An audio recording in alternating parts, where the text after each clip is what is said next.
믿음의 선진들을 우리가 쭉 배우고 있는데요, 특별히 엘리야를 여러분들과 함께 6번에 걸쳐서 함께 생각해 볼 생각이에요. 엘리야 하면은 능력의 종, 기도의 종의 아이콘이거든요. 그래서 이번 한 주간 우리는 엘리야를 열심히 함께 알아가고 또 그리고 그렇게 엘리야의 기도들을 배우는, 그래서 여러분들의 기도가 능력 있는 기도 되어질 수 있기를 주님의 이름으로 축복합니다. 우리가 이 땅에 살아가면서 우리의 삶이 누군가의 인생에 기억이 되는 삶이라고 한다면, 더 나아가 기억이 될 뿐만 아니라, 맞아, 그때 그 장로님 이렇게 선택하셨지, 맞아, 그때 그 권사님 이럴 땐 참 이렇게 하셨는데 라고 우리의 삶의 이정표가 되어지는 삶이 되어진다면 참 근사한 인생 아니겠어요? 참 멋진 인생 아니겠어요? 그것이 우리에게 꿈꿔줬으면 좋겠습니다. 근데 여러분, 빌립보서 1장 20절 하반절에 보면은요, 사도 바울은 이렇게 고백합니다. 살든지 죽든지 내 몸에서 그리스도가 존귀하게 되게 하려 하나니. 여러분, 누군가에게 기억이 되는 삶, 누군가에게 이정표가 되어지는 삶은 내가 애쓰고 수고하고 노력해서 근면성실해서 그 누군가에게 이정표가 되어지는 인생이 아니라, 오늘 말씀 다시 띄워주실까요? 살든지 죽든지 내 몸에서 그리스도가 존귀하게 되게 하려 하나니. 그러니까 내가 뭔가를 이렇게 애써서 열심히 뭔가를 하는 게 아니라 그냥 내 안에 예수 그리스도가 가장 귀하다, 존귀하다라고 내 마음속에 여겨지고, 내 마음속에 그분을 가장 귀한 분으로 모시면 나도 모르는 사이에 그 누군가에게 귀한 이정표가 되어진다고 하는 거죠.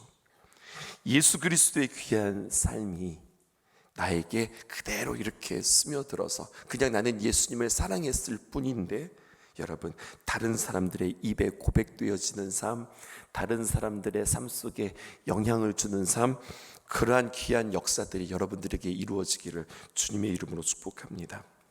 이 이야기를 왜 그렇게 하냐면요, 엘리야가 그런 모습이 있었어요.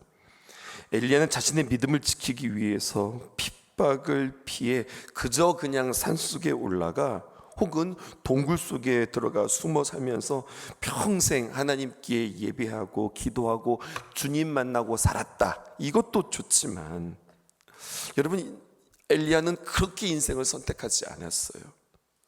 우리의 삶이 조금은 힘들고 벅찬 인생이지만 우리의 삶에 그냥 내가 동굴 속에 들어가, 아니면 어디 외딴 곳에 들어가, 이거 꼴도 보고 싶지 않고 저거 꼴도 보고 싶지 않고 그냥 세상과 딱 단절해서 내가 움막 짓고 내가 하나님만 생각하며 하나님만 예배하면서 살리라라고 우리가 그렇게 주님 앞에 부름받지 않았다는 사실이에요.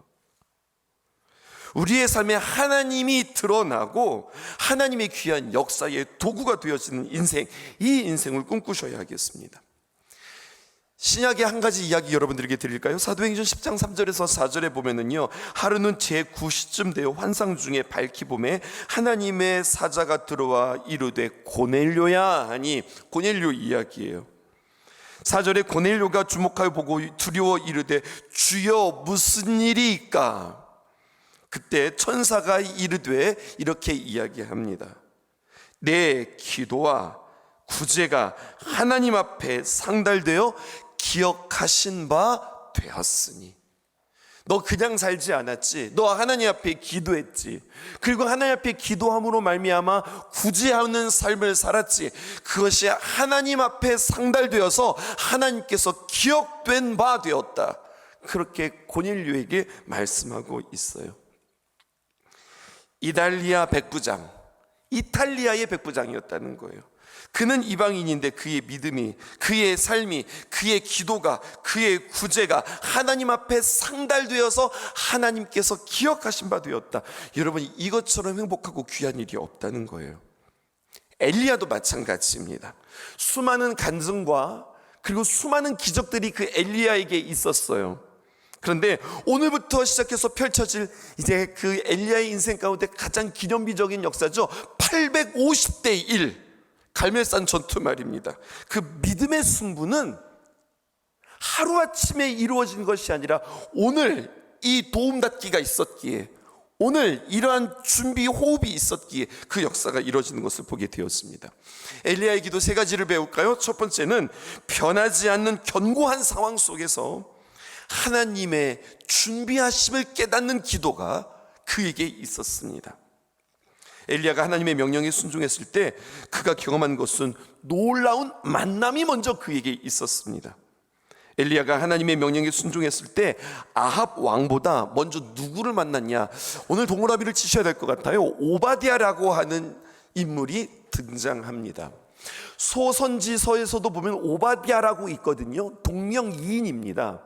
그 사람과는 전혀 상관없는 사람입니다. 열왕기상 18장 2절에서 4절, 오늘 본문에는 수록되어지지 않지만 이 오바댜를 우리에게 소개하고 있어요.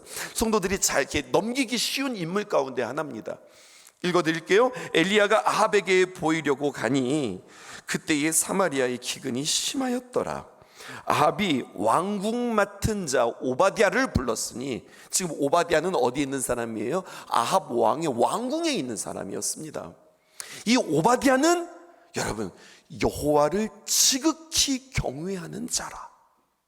여러분 여기 놀라운 신비가 있는 거예요. 조금 더 설명할게요. 4절입니다.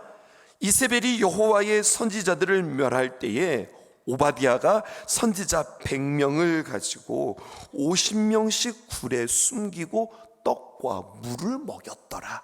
이런 기록이 먼저 있었어요. 오바댜는요 아합 왕에게 신뢰받는 신하였습니다. 그는 왕궁을 맡은 자였어요. 그는 고급 관리였습니다. 그런데 그 오바댜를 뭐라고 이야기하냐? 하나님을 지극히 섬기는 자였다, 이렇게 이야기하고 있어요. 오바댜가 나중에 엘리야 만나거든요. 근데 자기를 고백하는데 뭐라고 이야기하느냐? 열왕기상 18장 12절에 보면 저는요 어렸을 적부터 하나님을 경외했던 사람이에요. 하나님을 존귀하게 여겼던 사람이에요. 이 어려운 시국 속에서, 이 우상이 팽배한 이 땅 속에서 저는요 그래도 하나님을 귀하게 섬겼던 사람이에요 라고 고백해요. 여러분 빌립보서 1장 20절 하반절에 있는 말씀, 살든지 죽든지 내 몸에서 그리스도가 존귀하게 되게 하려 하나니, 앞에서 여러분들에게 소개하고서 시작했죠. 그것을 실질적으로 그 시국에서, 그러한 정치 상황 속에서, 그렇게 우상이 팽배했던 그 땅에서 그는 이것을 잃지 않았던 사람이었다는 거예요. 하나님을 경외하는 오바댜가 오만한 아합 왕을 섬기고 있었습니다. 그는 경건한 사람이었고 용기 있는 사람이었고 자신의 위치를 선용할 줄도 아는 사람이었어요. 이세벨이 선지자들을 진멸할 때에 100명의 선지자들을 50명씩 굴에 숨기고 그들을 먹였던 자가 오바댜였습니다. 그러면서 신앙을 더럽히지 않으면서 왕궁 대신으로도 인정받았던 사람, 그에게 주어진 권력과 부를 어떻게 해서 사용한 거예요? 하나님의 선지자 100명을 이세벨의 손에서 건져냈던 사람이 바로 오바댜입니다. 성경은요 이 오바댜를 엘리야가 만났다 이렇게 이야기해요. 엘리야가 놀랬어요. 전에 말입니다, 어제 주일 본문의 말씀이었는데, 시돈 땅, 야 여기에서도 이 나라에, 이렇게 우상이 가득한 나라의 시돈 땅에 하나님을 경외할 줄 아는 여인 사르밧 과부가 있구나. 사르밧 과부를 통하여서 놀라운 위로와 또 기적을 경험했던 엘리야였거든요. 북이스라엘, 그것도 타락의 본산지인 아합의 왕궁에서도 이렇게 하나님을 경외하는 사람이 또 있구나. 여러분 비전의 사람들, 하나님의 명령에 순종하는 사람들, 자신은 전혀 생각하지 못했거든요. 이 고민은 나만 가지고 있다고 생각했거든요. 나만 하나님을 믿고 나만 이 우상과 치열하게 싸운다고 생각하고 있었거든요. 그런데 하나님께서 사르밧 과부를 만나게 하시고 또 오늘 오바댜를 만나를 통하여서 이러한 만남과 이러한 도전이 이제 내일 있을 850대 1의 갈멜산의 전투의 승리에 도움닫기와 같은, 위로와 같은, 도전과도 같은 그런 귀한 일들을 주님께서 이루어 주신다고 하는 거죠. 또 한 가지를 기억하면은요, 야고보서에 의하면 엘리야가 선포한 뒤에 이 땅에 비가 오지 않을 것입니다 라고 선포한 뒤에 비가 오기까지 얼만큼의 시간이 걸렸느냐? 3년 6개월이 걸렸다고 그렇게 이야기하고 있어요. 아합이 처음에는요 아무것도 아닐 거라고 생각했겠죠. 근데 시간이 지났는데 정말 비가 오지 않는 거예요. 우리 한국으로 말하면 7월 8월이면 당연히 장마 지고 비가 억수같이 오는 그 시즌이 있는 거잖아요. 장마 기간이 있는데 이것이 정상인데 여러분, 비가 없다는 거예요. 이스라엘 땅에, 여기는 우기와 건기밖에 없는 나라인데 여러분, 비가 오지 않아요. 그리고 한 해 정도는 뭐 그럴 수 있다 싶은데 이게 한 해가 가고 이태가 가고 그리고 3년이 지나 3년 6개월 동안 여러분, 비가 오지 않는 역사가 일어나는 거예요. 그러니까 뭐가 생각이 나는 겁니까? 엘리야의 말이 생각이 나는 거죠. 설마 했던 그 말이 이게 진짜야? 이렇게 되어진 겁니다. 그래서 이제 아합이 엘리야를 찾기에 혈안이 되어 있습니다. 그런 아합 앞에 만나기만 해봐라, 내가 그냥 놔두지 않겠다, 손꼽아 기다리는 이 아합 왕 앞에 엘리야가 선다는 거, 이거 쉬운 일 아니거든요. 여러분, 엘리야의 삶을 생각해 보세요. 그리 시냇가에서 숨어서 지냈던 시간들, 말도 안 되는 방법으로 까마귀의 공수를 통하여서 먹고 살아봐야 했던 그 인생, 그러다가 하나님의 말씀에 순종하여서 사르밧 과부와 죽었던 아들을 살려내고 그와 함께 머물면서 섬김 받으면서 살았던, 또 나름대로 안락하고 그래도 안전을 보장받았던 세월, 여러분, 이런 모든 세월이 3년 6개월이라고 하는 시간들을 마무리하고 이제 또 그는 누구 앞에 서야 되는 겁니까? 난폭자 아합 앞에 서야 되는 거예요. 쉬운 일 아니죠.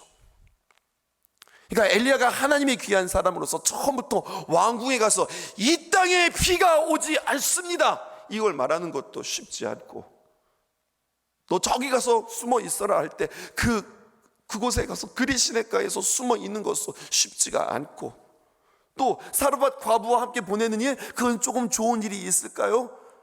근데 또다시 하나님께서는 무엇이라고 이야기하냐?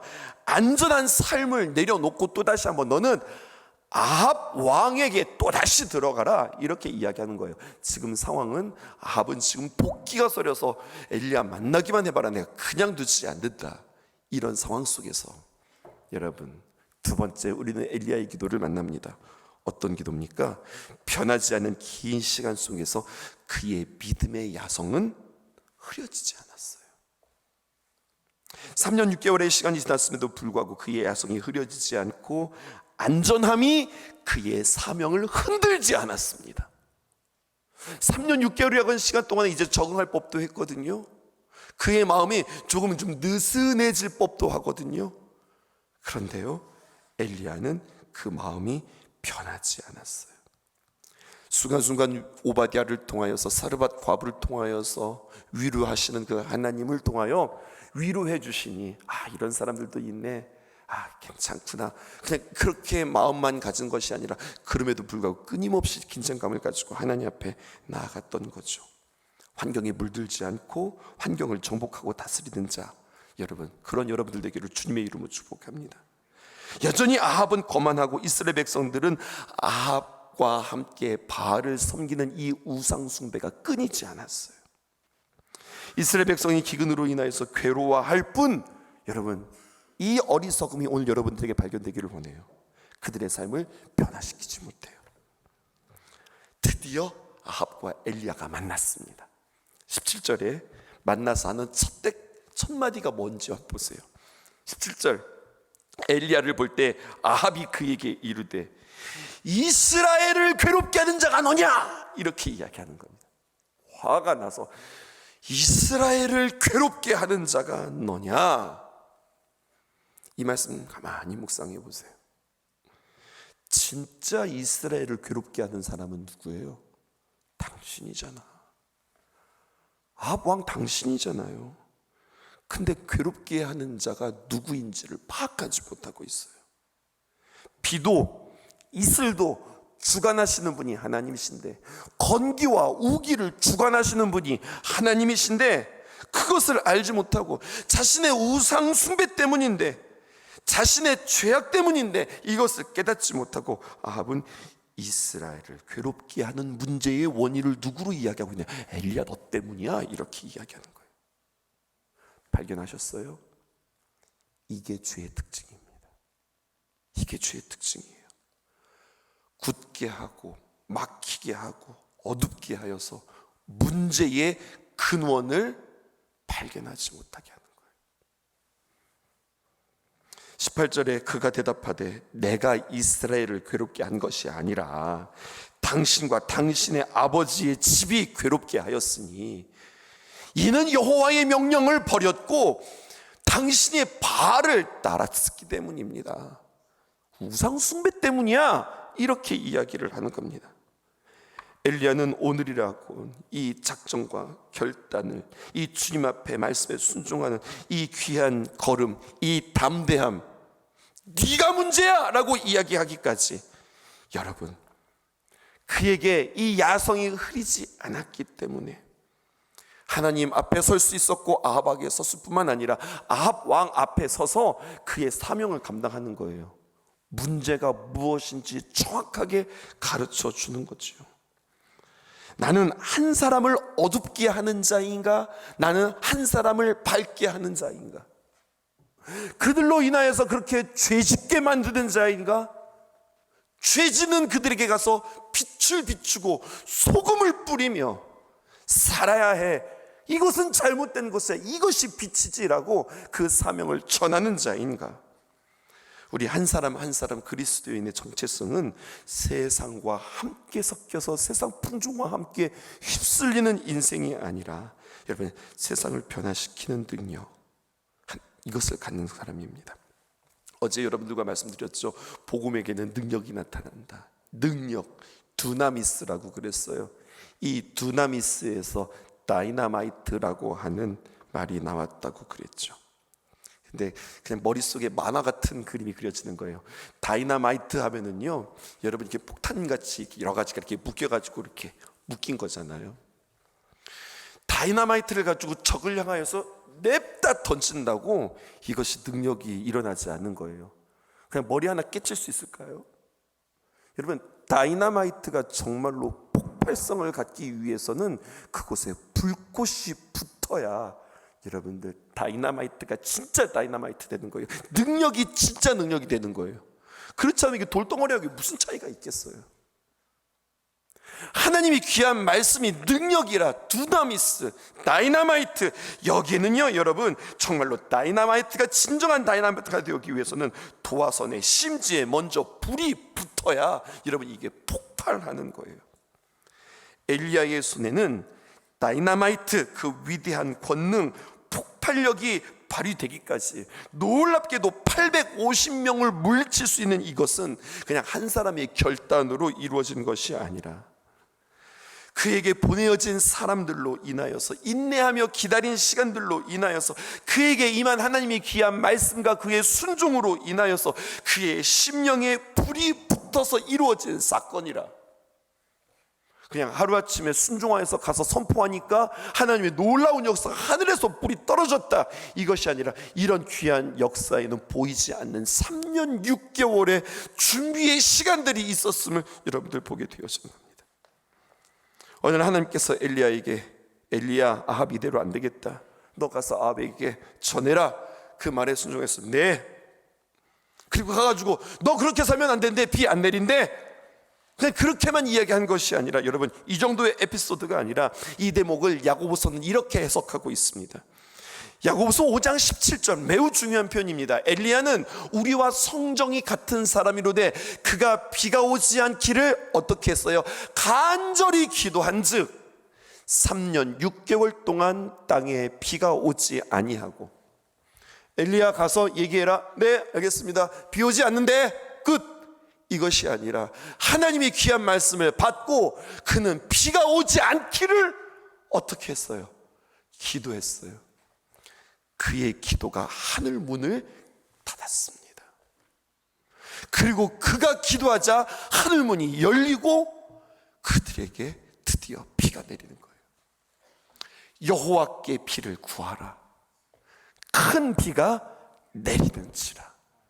여러분, 이 불꽃, 준비되어진 불꽃, 오늘 엘리야의 기도 가운데 세 번째입니다. 변하지 않는 하나님의 약속을 믿고 기도에 불꽃을 꺼치지 않게 하소서.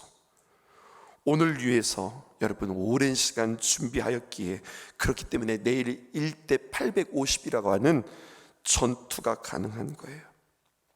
엘리야의 기도 세 가지 오늘 공통점을 한번 발견해 보실까요? 첫 번째, 변하지 않아요. 견고한 상황 속에서도 하나님의 준비하심을 깨닫는다. 하나님께서 이렇게 다 준비해 주셨구나, 이것을 깨닫는 거예요. 두 번째, 또 반복되어지는 표현입니다. 변하지 않는 이제 긴 시간 속에서도 믿음의 야성이 흐려지지 않는 그의 모습이 그에게 있었고요. 세 번째, 변하지 않는 하나님의 약속을 믿고 기도의 불꽃을 꺼치지 않게 하소서. 또 다시 한번 신학대학에 가서 이번에는 대학원생들과 함께 하나님의 귀한 말씀 전하게 되었어요. 학부와는 달리 신학대학원생들은요, 이제 2년 과정 혹은 NDB 과정을 마치고 이제 목회 현장에 직접 뛰어 들어가야 되는 사람들인데, 이 앞이 막막한 거죠. 개척을 하기에도 이게 그 상황들이 호락호락하지 않고, 그렇다고 수련목 과정을 거친다 한들 교회에서는 좋은 전도사님들 만나기를 참 고대하고 있지만, 여러분 또 전도사님들에게는요, 좋은 교회들을 어떻게 선정할까, 이것에 대한 고민들도 많더라고요. 그러니까 신학생들이 앞으로 자신들의 일이 어떻게 펼쳐질지가 정말 아득한 거예요. 그러니까 길이 보이지 않는 거예요. 모두가 다 그런 답답함들이 있는 거예요. 글쎄요, 길이 어떻게 열릴지는 모르나 제가 도전하고 싶은 게 있어요. 그래서 길이 열려서 당신들에게 그런 귀한 기회들이 주어졌을 때 나는 그들에게 전할 하나님의 능력, 하나님의 말씀, 당신에게 영혼 딱 붙여주면 그를 살릴 수 있는 하나님의 귀한 복음의 말씀은 준비되어져 있습니까? 이거 도전하고 싶은 거예요. 길이 열리네 열리지 않네, 나의 앞길이 보이네 보이지 않네, 나의 상황들이 펼쳐지네 펼치지 않네, 뭐 이것도 중요하지만 그거보다 더 근원적으로 준비하는 건, 그래서 당신에게 그런 기회가 주어졌을 때 나는 그들에게 전할 하나님의 귀한 말씀이 있습니까? 생명이 있습니까? 당신에게 붙여주면 그 영혼을 키울 수 있는 제자 훈련의 그 도구들은 있습니까? 당신의 마음속에 그 영혼을 사랑하는 그 사랑은 있습니까? 그 영혼을 품을 수 있는 그 마음들은 준비되어져 있습니까? 이게 더 먼저 아니에요? 동일한 이야기가, 동일한 도전들이 우리에게 있는 거예요.